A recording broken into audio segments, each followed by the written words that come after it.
क्या आप जानते हैं कि कृष्ण जी का जन्म तो मथुरा में हुआ, जिनकी माता का नाम था देवकी, लेकिन रहने के लिए वो गोकुल में चले गए। माता यशोदा जी के पास में। इसके पीछे एक बहुत बड़ी कहानी है। जन्म तो देवकी के पास में लिए वो कारागार में, जेल में, और इसके पीछे की जो कहानी है, इसके पीछे का जो राज है, मैं इस वीडियो में बताने चल रहा हूं कि द्वापर युग से पहले एक ब्राह्मण और ब्राह्मणी भगवान के बहुत ही बड़े भक्त थे। भगवान के बड़े भक्त का मतलब होता है कि जो सिर्फ भगवान के ध्यान में रहे, खाने पीने के ध्यान में नहीं। और वो दोनों इसी तरह के ही भक्त थे भगवान के।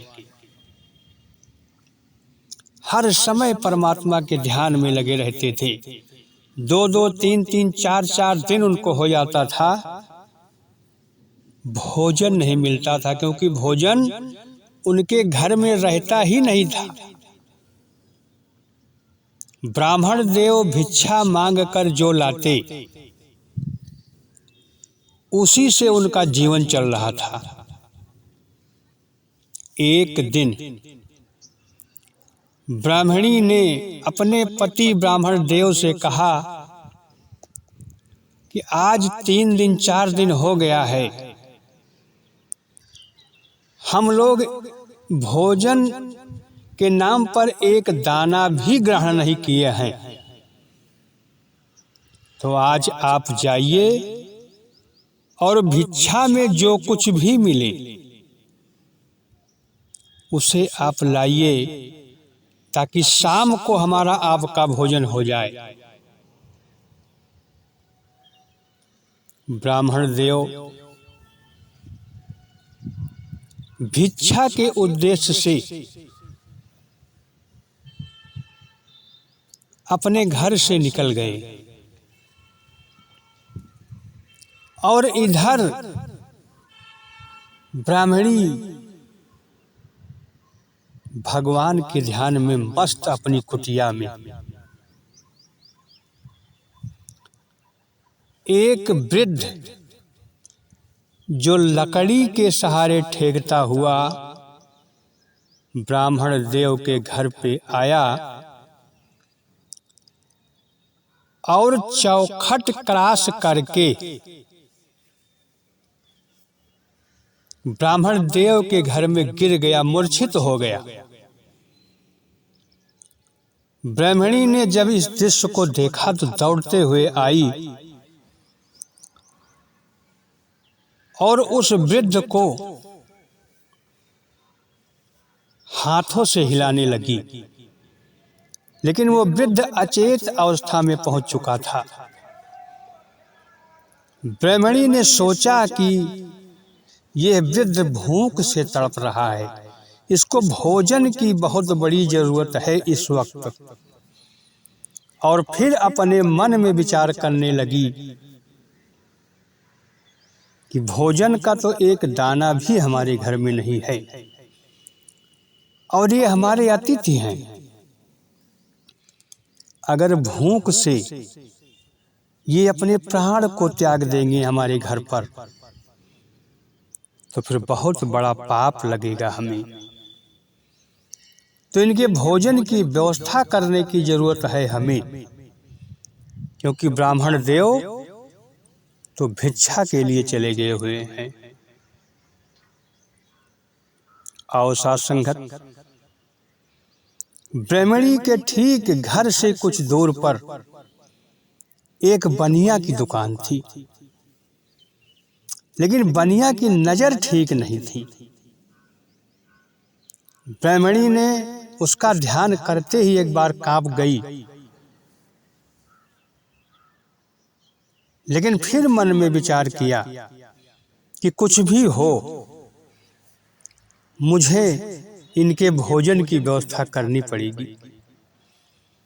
भागती हुई ब्राह्मणी उस बनिया के पास में गई और हाथ जोड़कर विनती करने लगी कि मेरे घर पे एक अतिथि आए हुए हैं, जिनको भोजन की बहुत ही बड़ी आवश्यकता है, क्योंकि वो मूर्छित होकर गिर पड़े हैं। उनके प्राण को बचाने हेतु मैं आपके पास कुछ खाद्य सामग्री के लिए आई हुई हूँ। आप कृपा करके मुझे कुछ खाद्य सामग्री दे दीजिए, क्योंकि मेरे पास घर में कुछ भी नहीं है, और अभी ब्राह्मण देव आएंगे तो जो कुछ भी भिक्षा में उनको मिला होगा, मैं आपको आपके द्वारा दिए गए उस सामान का दाम चुका दूंगी।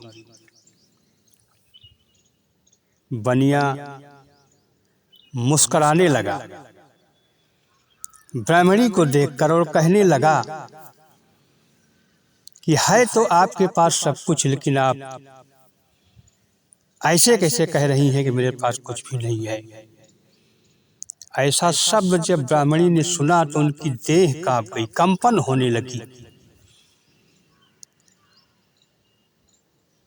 बनिया ने ब्राह्मणी के स्तन की तरफ इशारा कर दिया। आओ सासंगत जी, ब्राह्मणी की समझ में बात आ गई कि ये बनिया कहना क्या चाहता है, और तुरंत बनिया से कहा कि ठीक है, आप खाद्य सामग्री मुझे दीजिए। और जैसे ही बनिया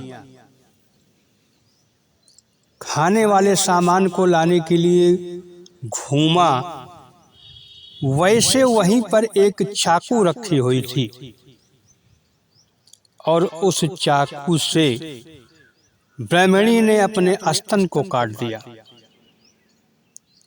और जैसे ही बनिया वो खाद्य सामग्री लेकर के मुड़ा,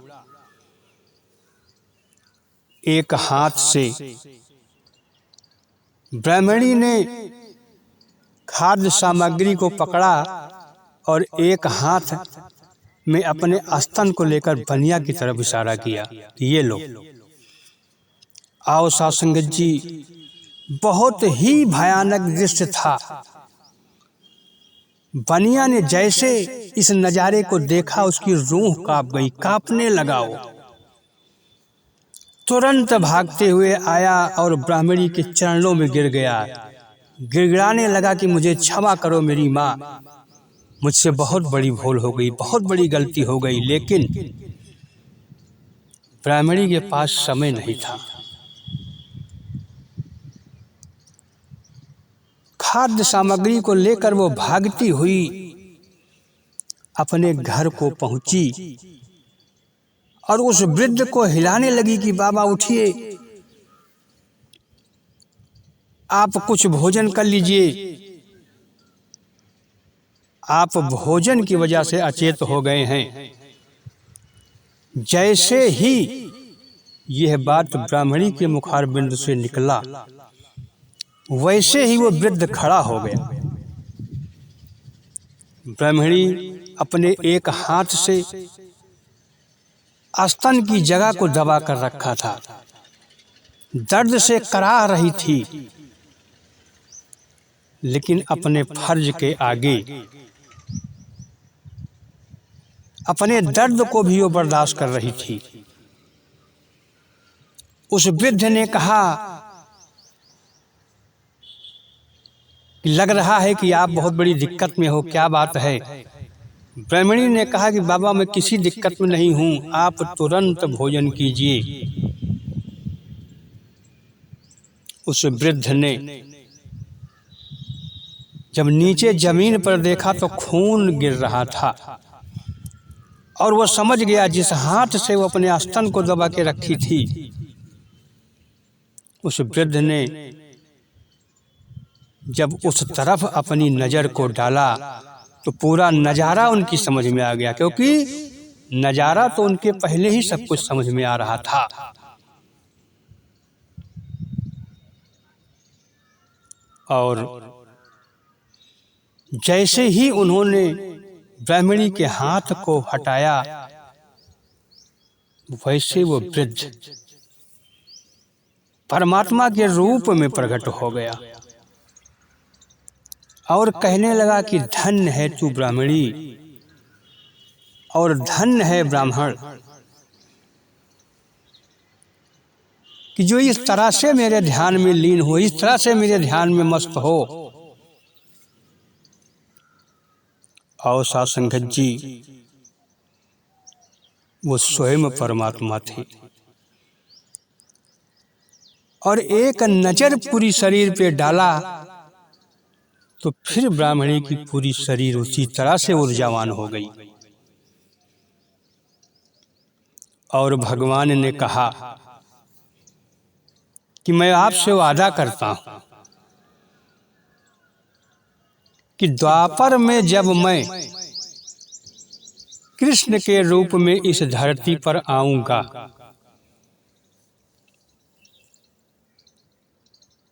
तो ढेर सारे वादे मुझे पूरा करना है। उसी में से एक वादा ये भी मैं पूरा कर रहा हूं कि जन्म तो मैं देवकी के यहां लूंगा, लेकिन माता के रूप में मैं स्तनपान आपका ही करूंगा, मैं पुत्र आपका ही कहलाया जाऊंगा, आपके ही नाम से ज्यादा लोग मुझे जानेंगे कि कन्हैया यशोदा का पुत्र है, कन्हैया नंद बाबा का पुत्र है। और सासंगत जी ये परमात्मा बहुत ही दयालु है। अगर ये हमारे ऊपर खुश हो जाता है तो फिर राम की तरह दशरथ का पुत्र भी बनने को तैयार है। अगर ये हमारे कर्मों से खुश हो जाता है